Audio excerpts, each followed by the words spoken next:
Parliament చరిత్రలో తొలిసారి 141 మంది ఎంపీలను సస్పెండ్ చేశారు. పార్లమెంటు భద్రతా వైఫల్యం అంశంపై ఉభయ సభల్లో చెలరేగిన గందరగోళం ఈ సస్పెన్షన్కు దారితీసింది. ఇవాళ లోక్సభలో మరో 49 మంది ఎంపీలను సస్పెండ్ చేశారు. ఇప్పటిదాకా మొత్తం 95 మంది లోక్సభ నుంచి 46 మంది రాజ్యసభ సభ్యులను ఈ సమావేశాల మొత్తానికి సస్పెండ్ చేశారు. ఇవాళ సస్పెండ్ అయిన ఎంపీలలో సుప్రియా సూలే, శశి థరూర్, ఫరూక్ అబ్దుల్లా, కార్తీ చిదంబరం వంటి వారు ఉన్నారు. పార్లమెంటు భద్రతా వైఫల్యంపై కేంద్ర హోంమంత్రి సమాధానం చెప్పాలని, చర్చ జరగాలని విపక్ష ఎంపీలు పట్టుబట్టారు. దీంతో సభా నియమాల ఉల్లంఘన, క్రమశిక్షణ రాహిత్యం కింద 141 మంది ఎంపీలపై సస్పెన్షన్ వేటు వేశారు. 1989లో రాజీవ్ గాంధీ ప్రధానిగా ఉన్నప్పుడు 63 మంది ఎంపీలను సస్పెండ్ చేశారు. ఆ తర్వాత ఒకేసారి ఇంతమందిని సస్పెండ్ చేయటం ఇదే తొలిసారి. ప్రభుత్వం ప్రతిపక్ష ముక్త లోక్సభను కోరుకుంటోందని కాంగ్రెస్ ఎంపీ శశి థరూర్ ఆరోపించారు. రాజ్యసభలోనూ ఇలానే చేస్తారని అన్నారు. ఎలాంటి చర్చ లేకుండా బిల్లులు ఆమోదించుకోవాలన్నదే అధికార పక్ష వ్యూహమన్నారు. పార్లమెంటు ప్రజాస్వామ్యానికి ద్రోహం చేస్తున్నారని శశి థరూర్ తీవ్ర వ్యాఖ్యలు చేశారు.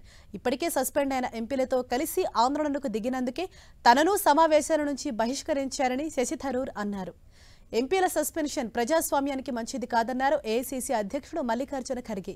పార్లమెంట్లో ప్రవేశించిన ఆగంతుకులు పాసులు ఇచ్చిన ఎంపీపై ఎలాంటి చర్య తీసుకోకుండా ప్రతిపక్ష ఎంపీలను సభల నుంచి సస్పెండ్ చేయడం ఏంటని విపక్ష నేతలు ప్రశ్నిస్తున్నారు.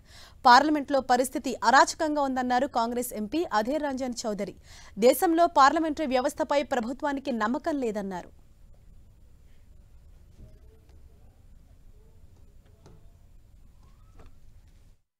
That's right. So they've suspended another 42 people today.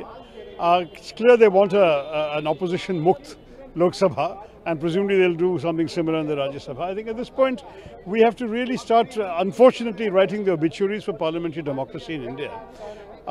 The basic principle of parliamentary accountability has been violated by the Home Minister not coming to the House to talk about what he's been telling the media outside, and secondly to initiate a discussion, which would have been the right thing to do, neither of which has happened. Then when opposition protested that, demanding it, they were suspended.